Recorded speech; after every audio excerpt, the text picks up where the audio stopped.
یہ ہے ملتان سے تعلق رکھنے والے وکیل حمزہ امام۔ ان کا کہنا ہے کہ کوئی شخص وسائل کی کمی ہونے کی وجہ سے اپنا کیس عدالت میں نہیں لڑ سکتا تو وہ مجھ سے رابطہ کرے، اگر وہ حق پہ ہے تو میں اس کا کیس بالکل فری آف کاسٹ لڑوں گا۔ آئیے جانتے ہیں حمزہ امام سے کہ وہ یہ ساری چیزیں بالکل فری آف کاسٹ کیسے دیں گے۔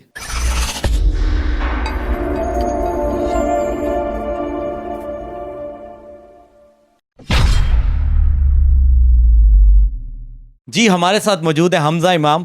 حمزہ بھائی کیسے ہیں؟ ٹھیک ٹھاک ہیں؟ الحمدللہ، آپ سنائیں حماد بھائی، طبیعت سے ٹھیک ہے آپ کی؟ جی الحمدللہ۔ حمزہ بھائی مجھے یہ بات بتائیں کہ وکیلوں کے بارے میں تو مشہور ہے کہ یہ ایک ایسی بے وفا بیوی ہوتی ہے جو آپ کی جائیدادیں، آپ کی زمین، آپ کی دولت لوٹ کے کھا جاتی ہے۔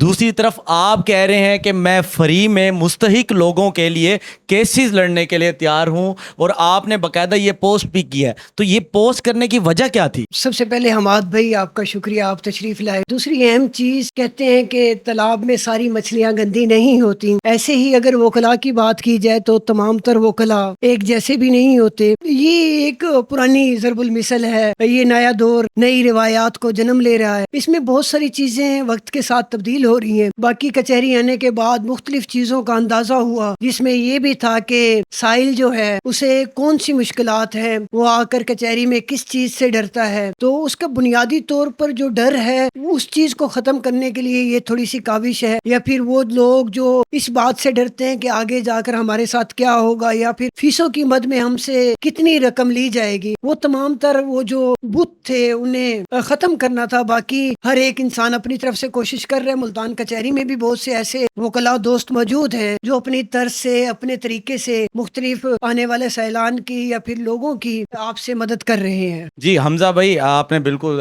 درست بات کی۔ حمزہ بھائی مجھے یہ بتائیں کہ آپ یہ جو کیسز لڑنے کا کہہ رہے ہیں، یہ کیسز کس طرح کے ہوں گے؟ کیا یہ سیول کیسز ہوں گے جو مستحق لوگوں کے لیے آفر دی ہے؟ یہ کس طرح کے لوگوں کے لیے ہوگی؟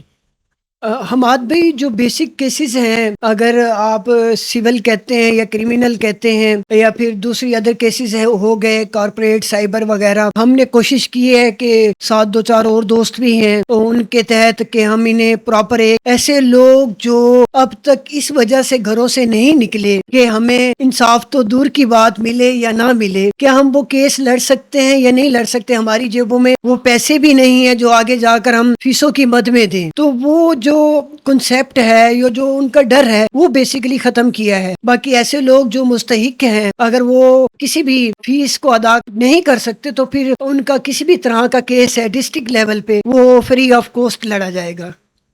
حمزہ بھائی یہ انفلیشن کا وقت ہے، انفلیشن کا دور ہے، لوگوں کا گزارا نہیں ہو رہا، مہنگائی اتنی زیادہ ہو چکی ہے، تو اگر آپ کیسز فری میں لڑنے لگ جائیں گے تو آپ اپنے گھر کا خرچہ کیسے پورا کریں گے سر؟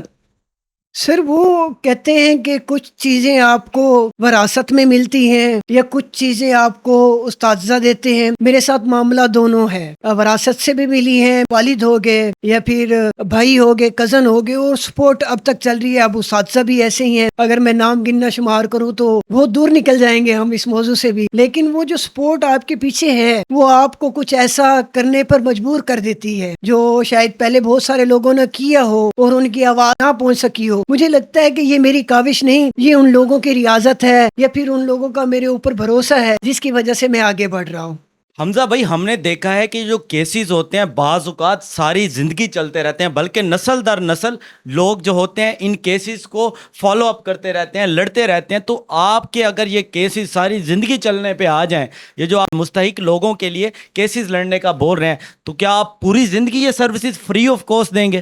دیکھیں سر حماد بھائی، اس میں معاملہ یہ ہے کہ کیس چلانا اور بات ہے، کیس لڑنا اور بات ہے۔ اگر آپ گاڑی کو چلائیں وہ چلتی جائے گی، اگر آپ نے منزل تک پہنچنا ہے تو پھر وہ راستے، وہ منزل آپ پہلے ہی طے کر لیتے ہیں۔ میرے خیال میں کوئی بھی ایسا کیس نہیں ہے جو بہت دور تک جائے، فیصلہ تو ہر ایک کیس کا ہی ہونا ہے، تو اس میں کوشش یہی ہے کہ جتنے کم عرصے میں وہ لوگ فیسیلیٹیٹ ہو سکتے تو ہم انہیں کریں، جہاں تک ممکن ہو کہ انہیں کسی بھی پریشانی کا ہمارے ہوتے ہوئے سامنے سامنا نہ کرنا پڑے. باقی ہم تو ادھر بیٹھے ہی ہوئے ہیں, تو کسی بھی طرح کا کوئی بھی دوست آتا ہے, آپ کے ریفرنس سے آتا ہے, کسی اور دوست کے ریفرنس سے آتا ہے, صرف اتنا بتا دے کہ وہ بندہ مستحق ہے, وہ اپنے کیس کی فیس ادا نہیں کر سکتا, اس کے لیے بالکل ہماری سروسز وہ بالکل فری ہوں. حمزہ بھائی مجھے یہ بتائیں کہ آپ کیسے اندازہ لگائیں کہ یہ بندہ مستحق ہے, اور دوسرا اس کا کیس بھی ویلڈ ہے. ہو سکتا ہے کہ اس کا کیس بھی ویلڈ نہ ہو, مستحق بھی نہ ہو, تو اس کا آپ نے کیا کرائیٹیریا رکھا ہوا ہے؟ حماد بھائی, شروع میں مجھے ایک چیز بتا دی گئی تھی, یا پھر پڑھنے سے ایک چیز, مختلف لوگوں کو سنا, مختلف ملاقاتوں میں یہ چیز اس احساس کے ساتھ یا پھر اس ذمہ داری کے ساتھ میرے اوپر عائد ہو گئی تھی. آنے والے کیس کا وکیل کو پتا ہوتا ہے یہ کس طرف جانا ہے. اس میں کوئی 20% یا 30% کیسز کہہ لیں جس کا پتہ نہیں ہوتا, علم نہیں ہوتا, یہ کسی بھی طرف جا سکتے ہیں. اب دوسرا کرائٹیریا کی آپ بات کر رہے ہیں, میں نے اپنی پوسٹ پہ بھی لکھا, آپ کو بھی کہہ رہا ہوں, جو دوست بھیجتے ہیں پہلے بھی کیسز آ رہے ہیں تو وہ بتا کے بھیجتے ہیں کہ یار یہ بندہ مستحق ہے. اگر آپ کے پاس کوئی بندہ چل کے آتا ہے تو اس کی آواز سے یا اس نے وہ جو ڈاکومنٹ یا پھر وہ جو اپنے غم چھپا رکھے ہوتے ہیں وہ جیسے ہی کھلتے ہیں تو اندازہ ہو جاتا ہے کہ وہ مستحق ہے یا نہیں ہے. باقی ہماری طرف سے تو ایک کوشش ہے, پروردگار نے ہی سب کچھ کرنا ہے. اس میں دیکھا جائے کہ اگر خود کو کوئی مستحق کہہ کر بھی کیس لڑ رہا ہے یا لڑوا رہا ہے تو اس میں ہمارا نہیں نقصان, وہ میرے خیال میں دوسرے لوگوں کا. اگر ہم نے کیس دن میں 5 لینے ہیں یا 10 لینے ہیں, کوئی لمٹ رکھی ہوئی ہے کہ اتنے کیسز ہیں, حالانکہ ابھی تک ایسی کوئی لمٹ نہیں ہے. اگر کوئی لمٹ رکھی ہے تو پھر میرے خیال میں ہمارے ساتھ تو زیادتی نہیں کر رہے. جن کے کیسز کوئی نہیں لڑ رہا یا فیس نہ ادا ہونے کی وجہ سے وہ اس قسمہ پرسی کا شکار ہے, تو ان کے لیے مسئلہ ہو سکتا ہے, ہمارے لیے تو اس میں کوئی مسئلہ نہیں ہے. اچھا حمزہ بھائی, آپ مجھے یہ بتائیں کہ یہ جو کیسز مستحق لوگوں کے لیے آپ نے لڑنے کا بولا, یہ کس طرح کے کورٹ میں یہ کیسز لڑے جائیں گے, مطلب کس ڈسٹرکٹ میں یہ کیس آپ لڑیں گے؟ حماد بھائی, میں نے پہلے بھی ذکر کیا ہے کہ یہ جو آفر ہے وہ ملتان کے لیے, اگر ادھر میں ہوں, ایون کہ اگر ہمارے پاس لاہور میں بھی آتے ہیں, لاہور میں بھی ایسے دوست ہیں جو یہ کام کر رہے ہیں, وہ ادھر بیسیکلی ملتان سے ہی ہیں, تو انہوں نے بھی اپنا ایک سلسلہ شروع کیا ہوا ہے. پوری ایک ٹیم ورک ہے جس کے اوپر چند دوست مل کر کام کر رہے ہیں. اب ارادہ یہی ہے کہ مختلف شہروں میں ہم مزید دوست بنا کر اس کام کو وسیع کریں. رسک جو ہے آپ کے پاس خدا کہیں نہ کہیں سے دے دیتا ہے, لیکن اپنی زندگی میں کچھ ایسے کام ضرور کر کے جائیں جو آپ کی بخشش کا ذریعہ بھی بن سکیں. 2-4 لوگ گالیاں تو دیں, لیکن 2-4 لوگ آپ کے لیے دعا بھی کریں. جی بالکل, ملتان ڈسٹرکٹ کے جو کورٹس ہوں گے وہ حمزہ بھائی فری آف کاسٹ لوگوں کے لیے لڑیں گے, ان کی وکالت کریں گے. وکالت سے یاد یہ آیا کہ حمزہ بھائی یہ وکالت ہوتی کیا ہے؟ اچھا, یہ سوال عجیب بھی ہے اور بالکل سادہ اور ایک کمپلیکیٹڈ بھی ہے, یعنی اپنے اندر بہت ساری چیزوں کو اس نے وہ کیا ہوا ہے, ملایا ہوا ہے. وکالت ایک ایسی ٹرم ہے جسے آپ کہتے ہیں وکیل کسی بھی سائل کا, اگر میں اسے آسان لفظوں میں بیان کروں, کسی بھی ایسے شخص کا دکھ درد جو وہ کسی کو بیان نہیں کر سکتا, اس کے لیے انصاف مانگا اور لیا جائے. وکیل بحیثیت اس کی طرف سے عدالتوں میں پیش ہوتا ہے, جو ہم اسے وکالت کی زبان میں بذریعہ کونسل کہتے ہیں. اس بندے کی بیہاف پہ یا اس سائل کی بیہاف پہ یا اس مدعی کی بیہاف پہ عدالت میں پیش ہوتا ہے, پھر اس کی جگہ وہ کیس لڑتا ہے. کہتے ہیں کہ ڈاکٹر کا بیٹا ڈاکٹر ہوتا ہے اور انجینئر کا بیٹا انجینئر ہوتا ہے اور وکیل کا بیٹا وکیل ہوتا ہے. تو حمزہ بھائی آپ کے پیچھے کیا راز ہے اور آپ نے وکالت میں آنے کا کیوں سوچا؟ حماد بھائی, بالکل آپ کی بات سے میں اتفاق کرتا ہوں. بیسیکلی 3 طرح کے لوگ جو ہیں وکالت میں آتے ہیں. پہلے وہ جو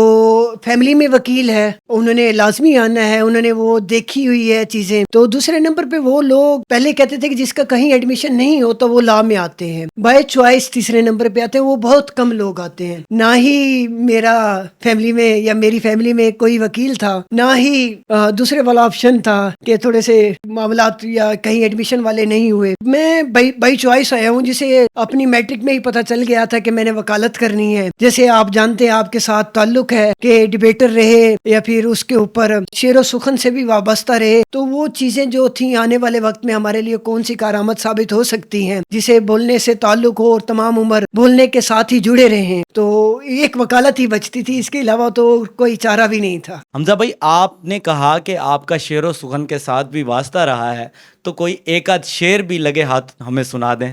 چلے میں اختر عثمان صاحب کا ایک شعر سنا دیتا ہوں، وہ یہ کہ یہ کار عشق بھی ہے عجب کار ناتمام، سمجھیں کہ ہو رہا ہے مگر عمر بھر نہ ہو، شام آئے اور گھر کے لیے دل مچل اٹھے، شام آئے اور دل کے لیے کوئی گھر نہ ہو۔ واہ واہ واہ، کیا کہنے حمزہ بھائی۔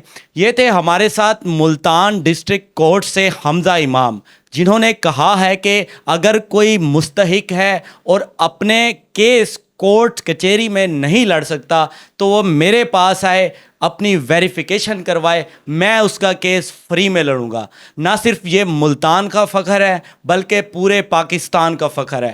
ہمارا ملتان ان کو سلام کہتا ہے اور ان کی سوچ کو داد دیتا ہے۔